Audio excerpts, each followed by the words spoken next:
As awesome as it looks, I think it might even be better than that. It's really a great film, and it's a great pleasure to welcome to the stage Caesar himself, a fine actor, an amazing performance, Mr. Andy Serkis.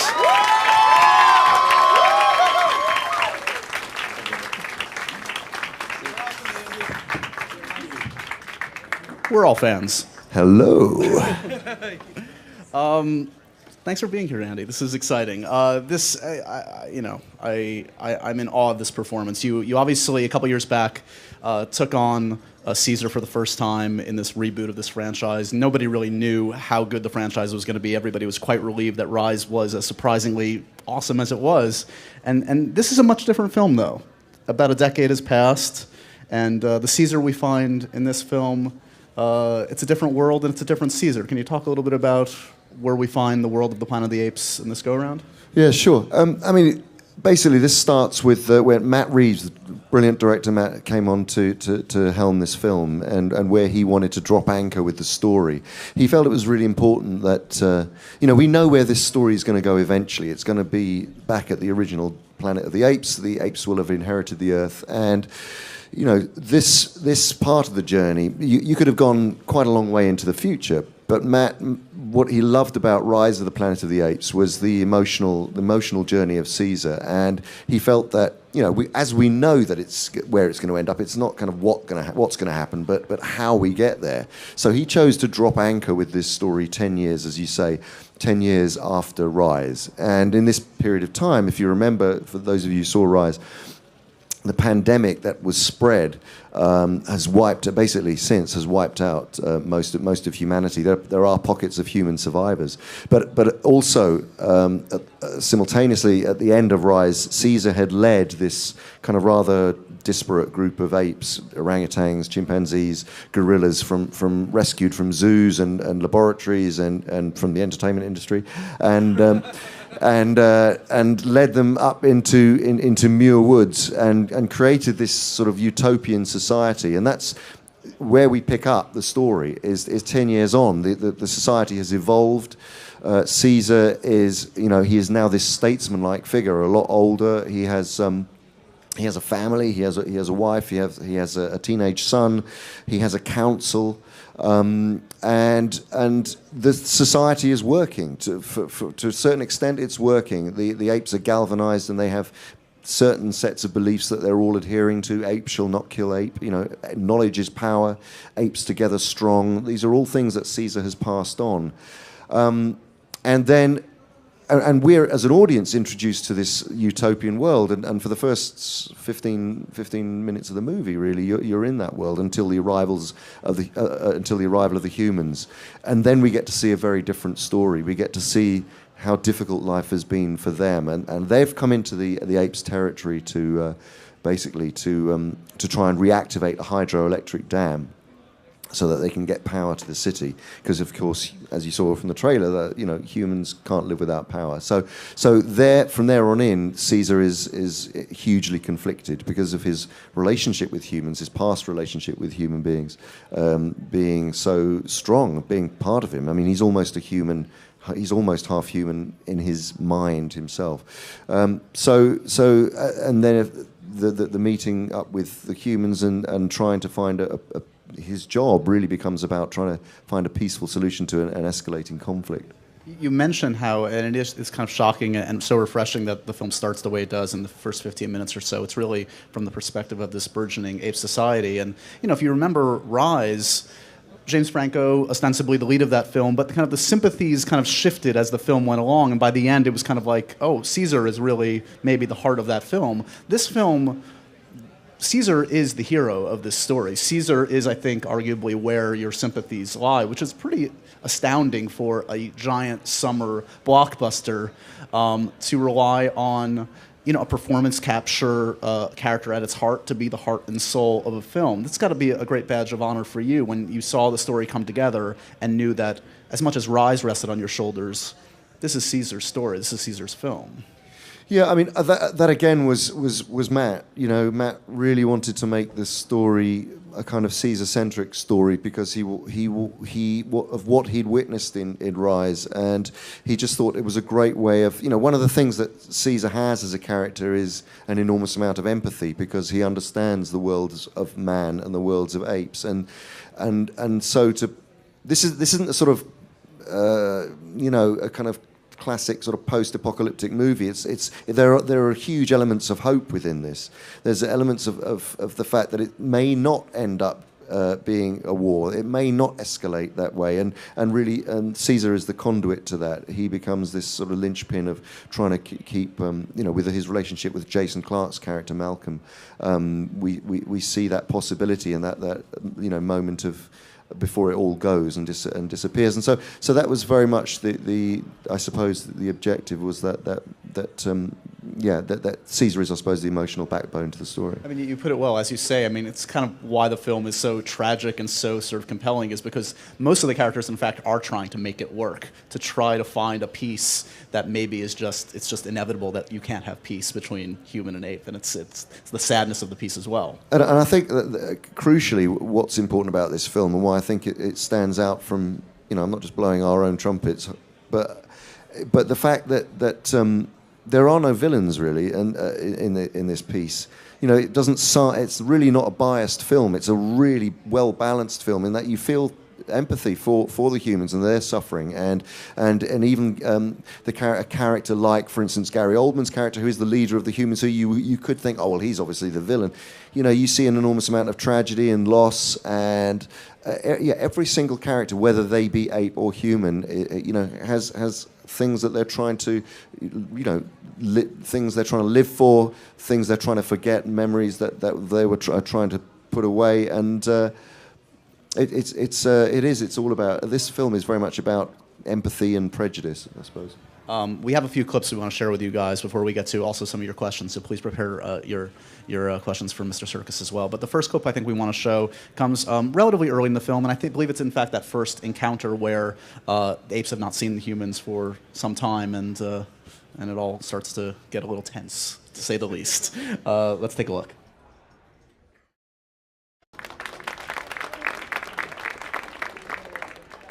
Caesar's a man of few words, but when he speaks, pay attention. That's the lesson, I think. But it brings up actually the end of that. That's what I'm like when I'm taking my kids to school. I'm like, go! Dad of the year. But it brings up an interesting question. I mean, you know, obviously by the end of Rise, there was very little speech. We were just getting the first glimpses of it. And I know that was a big question going into this one for audiences and probably for you guys is, how much can the audience buy? How much can you get away with? What's plausible?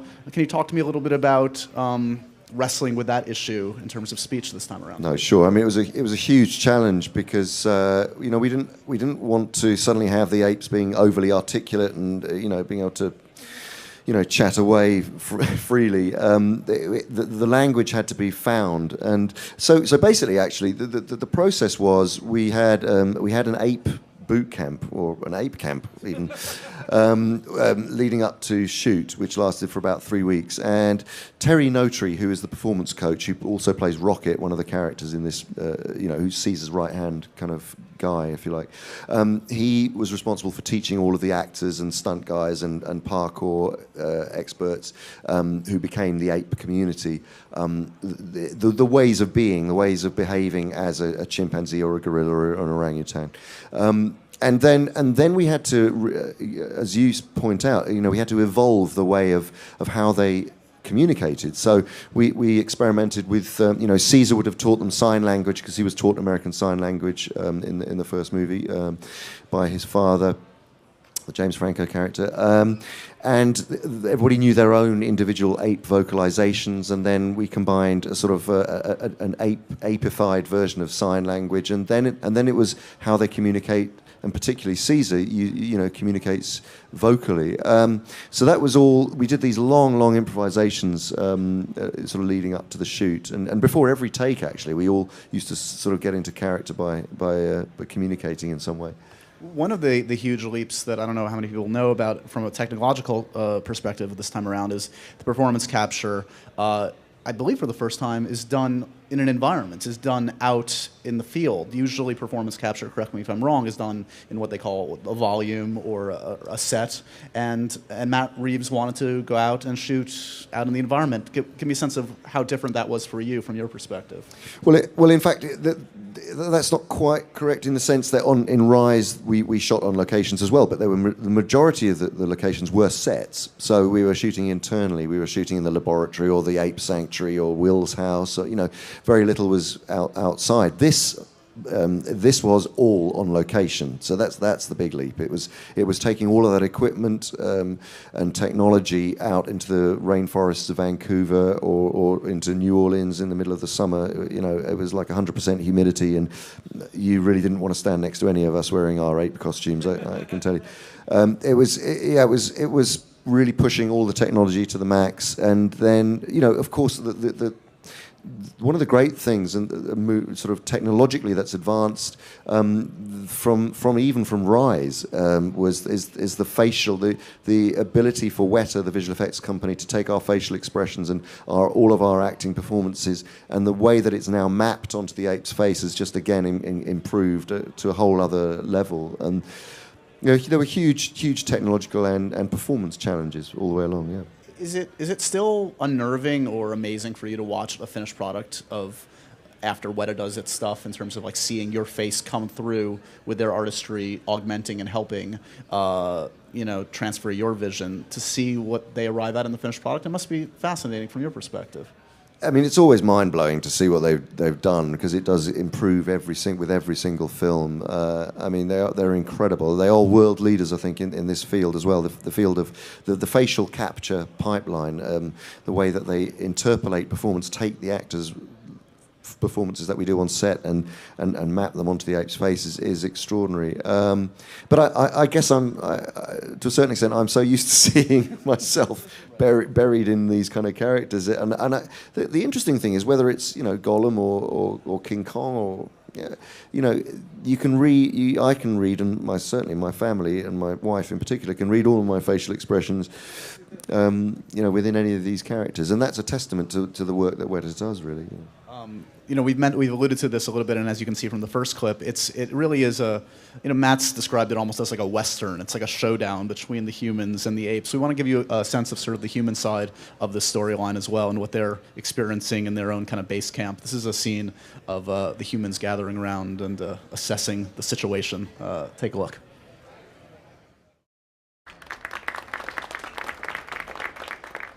I mean, I think that speaks to the point I was saying earlier about, this is a really unbiased film, and every single character's wants and needs and reactions to what's going on are voiced and sought after. And that's Matt Reeves as a director. He's, he is pretty brilliant. And just to say one thing, when you're making a film like this, the pressure is really on you as a director, because you have 250 crew standing behind you wanting to make a spectacular summer blockbuster movie, and on every single day, Matt was there with the actors, creating the most intimate scenes, amongst all of the spectacle as well. But really, he knew what we were there to do, which is to tell an honest and emotionally powerful story.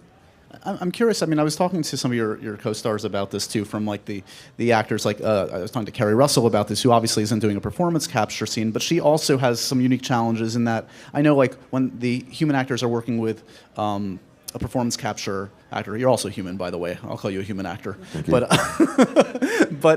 they have to do it like essentially twice, right? They do it with you there, and then explain this to me. You basically leave the scene, and they have to do it again, and you're often acting off camera for their benefit. Yeah, absolutely. I mean, so say we're doing a scene together. So we'd shoot. The camera would shoot us both in the scene. Then I would, when Matt had got the key performances that he wanted, then I would literally stand out of shot. I'd sometimes still be in the eye line, so you could play to me. But they have to, in a sense, kind of act to a vacuum, thereby creating an empty plate, which we would then take the data from the performance capture and then drop that back in. And so it's so they have to be very good at remembering kind of what they do, as do the camera operators have to. Sometimes if they're doing shots of apes, they'll follow us doing our performances, then they'll have to mimic that with the camera and get exactly the same timing without anybody there. In which case, I would call out, Caesar's crawl. He's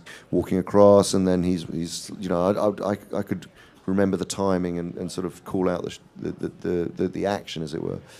Caesar, I mean, we alluded to this a little bit in the beginning, but there's almost a regalness to him this time. He is kind of like a king in this small burgeoning colony. I'm curious, your approach to it this time around. I mean, how important is it to be quote unquote realistic to what in this fantastical environment? What would it be like if an ape became sentient and became more human-like? And how important is it to just have your own interpretation and go off the map and sort of just imagine? Well, I mean, obviously, we're in a world where we're using apes as a metaphor for the human condition. That's how they were always conceived. That's why they're so brilliant, these films, and the book originally, Pierre Boulez's book, why it's endured, because we're able to say something about the human condition in an allegory, and So, with a character like Caesar, the tension was always between, yes, playing him as an ape, but pitching a character and sometimes incrementally changing it, gradually finding moments. And this is what Matt was so great at doing, and what we worked at together was finding it so it wasn't too humanized, it wasn't too anthropomorphized. It was exactly the right level of the ape and the right level of human emotion or human thought or feeling. And that was really, I suppose, what again, the challenges and the joys and the pressures of shooting were about, really, for me. And what you're describing kind of goes in tandem with the themes of the story, in that Caesar's kind of caught between the worlds in a way, and some on the ape side see him as almost as a traitor to his own people. One of which I believe is in this scene. This is Cobra, right? Absolutely. It's in the scene. So this is another amazing performance by Toby Kebbell. You'll see this scene is, I guess, when we were talking backstage, this is kind of when things start to go really badly, but it's kind of an awesome scene. Check it out. One more scene, then we'll get to your questions for Andy Serkis.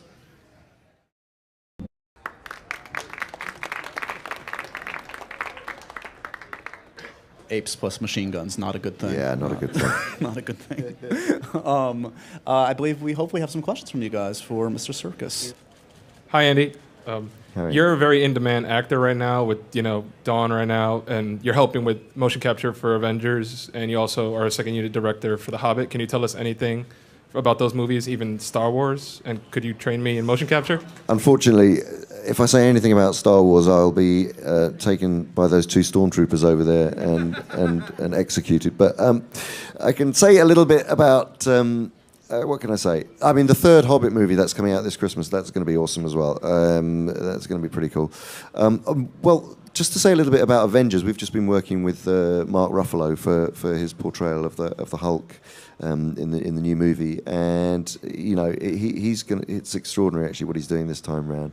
And part of what we're doing, part of working with performance capture for actors who haven't really used it much before, is enabling them to really own their characters. So to play the Hulk 8 foot tall, to walk out on set when you're wearing basically a skin-tight pajama suit, and try and be this kind of very powerful beast is, it requires the crew to understand the process. It requires the other actors to understand the process. So we kind of help actors playing characters like that by spending time with them and their avatar character in a rehearsal space in our volume, where they can see, like Mark could see the Hulk there, and then we would add weights to him to give him a sense of weight, and we'd give him speakers. We'd give him this sound system which could modulate his voice and make his voice go like three or four pitches deeper, and then project them out through big speakers, which gave him real size.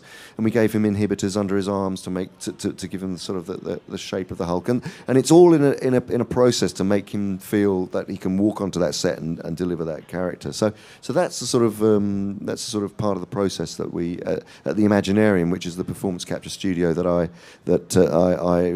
run in London with my producing partner Jonathan Cavendish. Hi Andy, how did you develop the voice of Gollum in Lord of the Rings? What is Martin Freeman and Benedict Cumberbatch like from your point of view? And what is the Battle of the Five Armies going to be like from your perspective? Well, how did I develop the voice for Gollum in Lord of the Rings? Well, it was born out of two things really. Well, many things, but where the character of Gollum carries his pain. I mean, he's called Gollum because of the way he sounds. So I wanted something that was like an involuntary spasm, something that was kind of like traps in his throat when he speaks, and why, that sound Gollum, is so it had to be something that came out of something that he wasn't in control of, and I based the notion of Gollum on an addict, really, that he was addicted to the power of the ring. But the physicality was driving his voice. So I actually also based it on my cat, Diz, who happened to walk into our kitchen while I was thinking about all of this stuff, and he coughed up a fur ball on the floor. And so that's how the Gollum sound came, because I watched him kind of go like that, which then kind of went into Gollum like that. And that's kind of how that happened. Martin Freeman and Benedict Cumberbatch, they're both brilliant actors, and I had the great fortune of directing some of Martin's scenes in The Hobbit. He's a fantastically free actor. He's very, very inventive and never does the same thing twice. He's brilliant and a really lovely man. Benedict also incredibly talented and so versatile and can play anything. So I love what they do. And then the Battle of the Five Armies is going to be just mind-blowingly awesome. That's all I can tell you at this point. It's just going to be... I'm not. Thank you. Hi there. I'm very much looking forward to this movie, and I was wondering, how do you prepare to go into this character? What kind of research do you do? And then, what have you learned after going through this journey about the ape world? Well, it's a long question, actually. I mean, a long answer to a very succinct question. But the way into playing a character like this obviously comes from the script. It's inspired by the script. It was a brilliantly written script. Rise of the Planet of the Apes was, and this was too. And it was all about character. It was all so. The preparation starts by going, okay, I'm playing this character that goes on this journey, who goes from I'm going to play from infancy through to teenagehood, where he's rejected from his surrogate father, who is a human, to leading a bunch of to try and engage then, once he's rejected by humanity, to try and engage with his ape kind and try and find a way through that, and then galvanize them all and lead them to freedom, and then in this film pick it up and become a statesman-like figure and a leader. All of those things I could have played as a human character.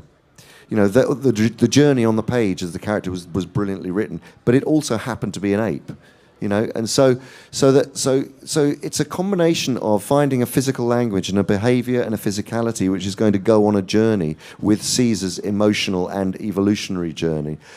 So every single sort of twist and turn in Caesar's character is defined by that kind of rapid evolution, which is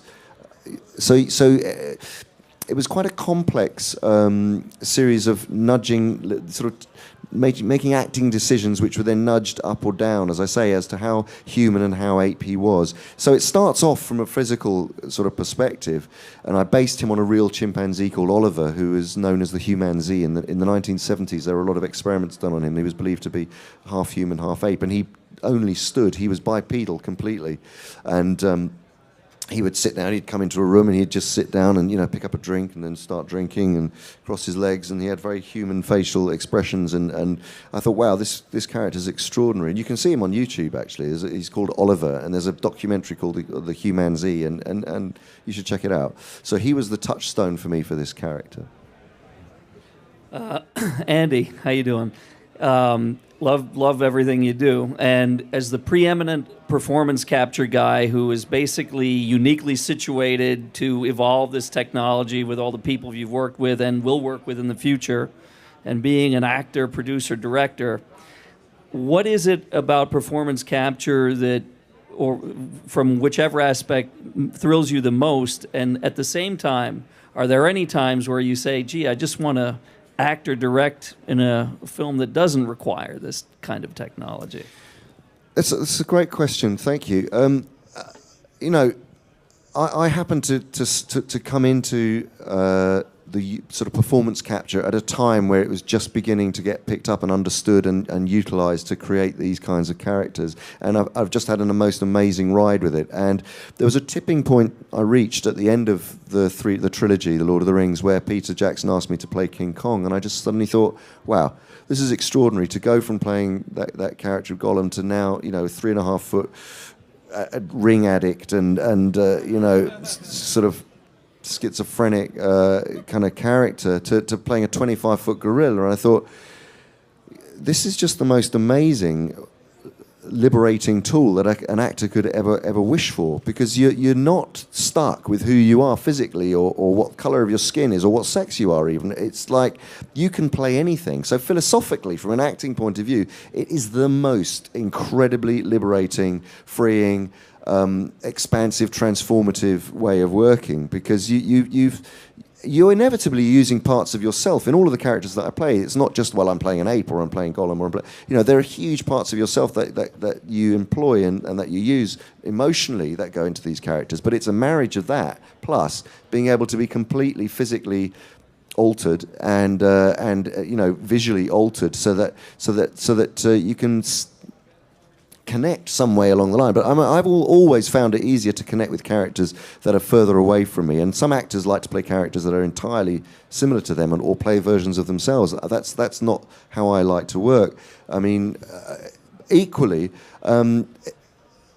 I see myself going on doing this kind of work with many other roles and directing and all the rest of it. I'm about to direct Jungle Book and pushing the art and craft of performance capture technology. But it's not the only thing I do. And I love to play, I love to play more traditional characters in movies, and I'd like to do some more theatre. I haven't been on stage for a long time. So it's really.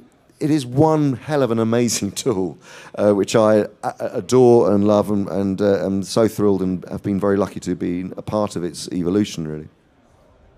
Firstly, as a fan, I want to say without you, motion capture wouldn't be respected as it is today. So thank you for that. And also, what I want to know is, motion capture is kind of an art form you creative of acting, in my opinion. What challenges does that bring that perhaps traditional acting doesn't bring to you? Well, the thing is, really, when I think about it, I never really draw a distinction between characters I play. If I was playing a live-action character, I'd think of, the process would be exactly the same. I.e., for instance, it's about building an emotional back history to the character, a physicality, a psychology, the running condition of the character, where the character carries his pain or anguish, or you build up a profile, and if you're playing a real person, you obviously do a lot of research into that person, or if you're playing an imaginary person, you base it on something real or something close to you or something that you've observed, and it's a combination of observation and many things, and then you bring the character to life, and you work with the director, and you choose a costume, and you manifest it, and your face is on screen.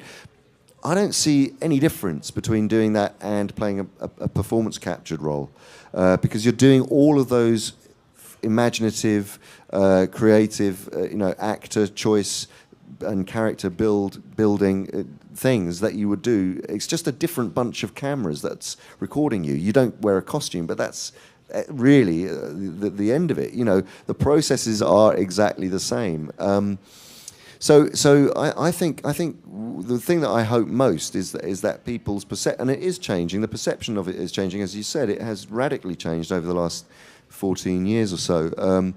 From being kind of totally misunderstood, and I remember when I was doing Gollum, people thought I was a contortionist, or I was a dancer, or or someone who could just do strange voices, and it's just like, well, no, actually, I'm an actor, and this happens to be a character, and my wish is that it's fully understood by. I mean, it's more understood by the punters than within the industry, to be honest. Most of you guys understand it because you watch DVDs and you see behind the scenes, but there are still people within our profession who are still afraid of it or don't understand it, or particularly within the acting community. So I just hope that they fully understand how liberating a tool it is. Well, you have been and continue to be a great emissary to performance capture, but also to the craft of acting in and of itself. This is a great performance, guys. Check it out this Friday when Dawn of the Planet of the Apes opens. And let's give it up for Mr. Andy Serkis. Thank you. Thanks so much. Thanks so much. Thanks, Joe. Past, and the Caesar we find in this film, it's a different world and it's a different Caesar. Can you talk a little bit about where we find the world of the Planet of the Apes in this go-around? Yeah, sure. I mean, basically, this starts with where Matt Reeves, the brilliant director Matt, came on to helm this film, and where he wanted to drop anchor with the story. He felt it was really important that, we know where this story is going to go eventually. It's going to be back at the original Planet of the Apes. The apes will have inherited the Earth, and this part of the journey, you could have gone quite a long way into the future. But Matt, what he loved about Rise of the Planet of the Apes was the emotional journey of Caesar, and he felt that as we know that it's where it's going to end up, it's not kind of what's going to happen, but how we get there. So he chose. As awesome as it looks, I think it might even be better than that. It's really a great film, and it's a great pleasure to welcome to the stage Caesar himself, a fine actor, an amazing performance, Mr. Andy Serkis.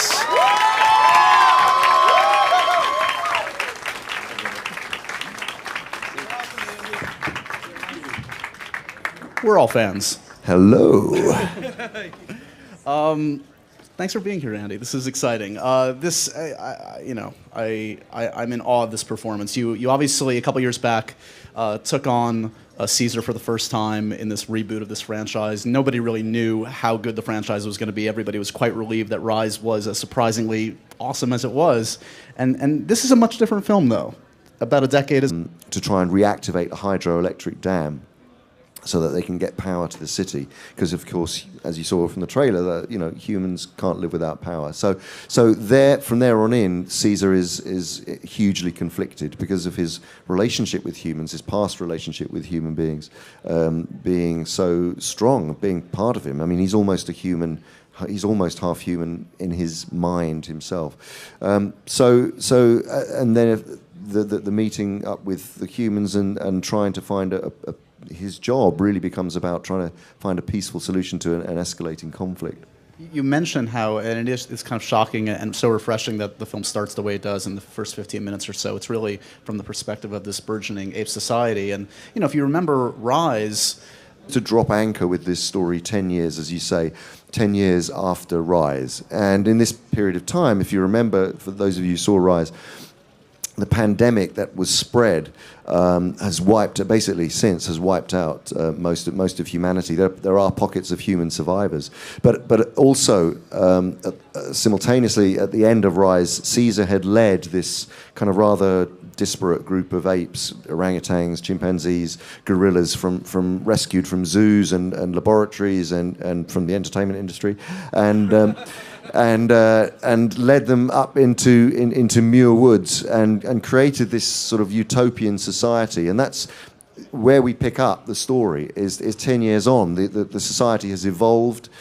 Caesar is, he is now this statesman-like figure, a lot older. He has a family, he has a wife, he has a teenage son, he has a council. And the society is working to a certain extent. It's working. The apes are galvanized, and they have certain sets of beliefs that they're all adhering to. Ape shall not kill ape. Knowledge is power. Apes together strong. These are all things that Caesar has passed on, and we're, as an audience, introduced to this utopian world, and for the first 15 minutes of the movie, really, you're in that world until the arrival of the humans, and then we get to see a very different story. We get to see how difficult life has been for them, and they've come into the apes' territory to basically